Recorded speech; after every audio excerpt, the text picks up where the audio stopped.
The U.S., Canada, and Mexico all agreed to delay the start of President Trump's tariffs and hold off, at least for now, on the possibility of a trade war among allies. But the delay is only for a few weeks, and as of now, there will be new tariffs taking effect tomorrow, 10% on goods from China. That's already on top of tariffs on Chinese products and materials dating back to President Trump's first term. President Trump also called the new tariffs on China a, quote, opening salvo. And he spoke this weekend about his plans to issue new punitive tariffs against another ally, the European Union. These threats and the prospects of a trade war lead to a number of questions about how tariffs have been used in the past, what effect they've had, and their potential impacts now. Economics correspondent Paul Solman takes a closer look. Tariffs. Taxes on imports to the U.S. collected at 328 ports of entry across the country. Here's a look at some of the reasons President Trump gives to hike them. Instead of taxing our citizens to enrich other countries, we will tariff and tax foreign countries to enrich our citizens. Reason one, to raise money from foreigners instead of taxing Americans. President Trump insists tariffs were once the great revenue source for the United States. And it's true. Right up till the Civil War, tariffs raised 90% of the revenue for the federal government. But the federal government was very small. Spending was like 2 to 3% of GDP. So there wasn't much to fund except for the debt and the current expenditures, and the tariff did it. Today, government spending is almost a quarter of GDP. How much do tariffs bring in? Today, it's only about 2% of federal revenue comes from the tariff. It's just been swamped by corporate taxes, income taxes, Social Security taxes, and things of that sort. But the point is to replace those taxes. So how much more money can higher tariffs raise? If you look at total federal revenues in a typical year, they're over $4 trillion.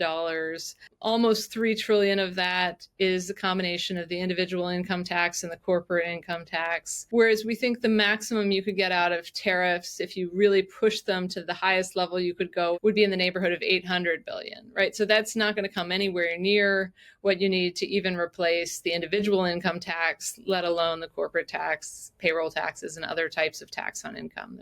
A second reason, tariffs to protect American industry from foreign competition, a la the future 25th president of the United States, William McKinley. So William McKinley, as chair of the House Ways and Means Committee, ushered through a piece of legislation that became known as the McKinley Tariff. It was passed in 1890, and it had revenue effects. It was designed to protect domestic industry from foreign competition. And in particular, he, as representing the state of Ohio, was interested in helping out the steel industry, which was located in his district. President Trump has promised to help out various industries nowadays, citing McKinley. President McKinley made our country very rich through tariffs and through talent. However, when McKinley became president in 1897, it wasn't this massive boom. We had a sort of a mini depression in 1893 that lasted for several years. And as president now, McKinley said, gee, if we could export manufactured goods and farm goods to the world, we could pull out of this recession and do much better.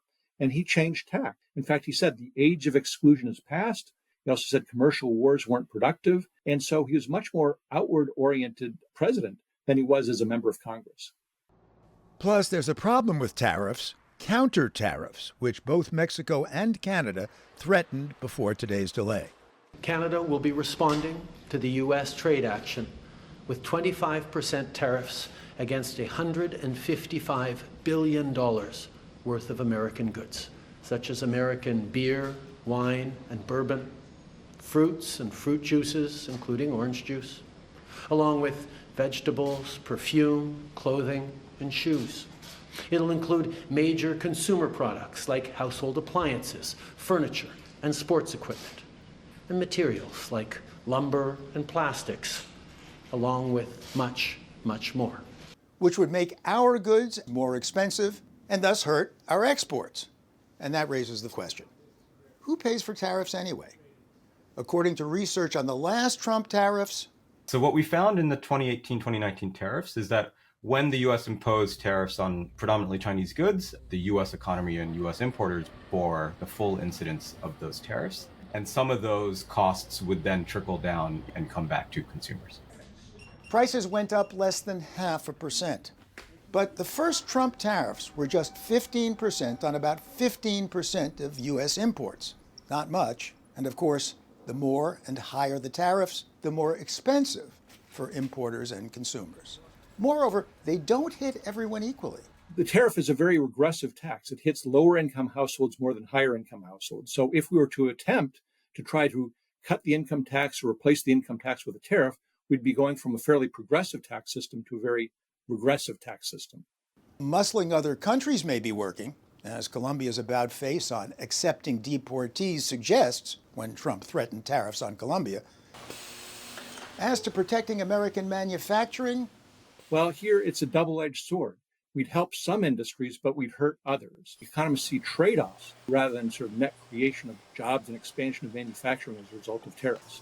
What impact will the new tariffs actually have? We'll soon find out. For the PBS NewsHour, Paul Solman.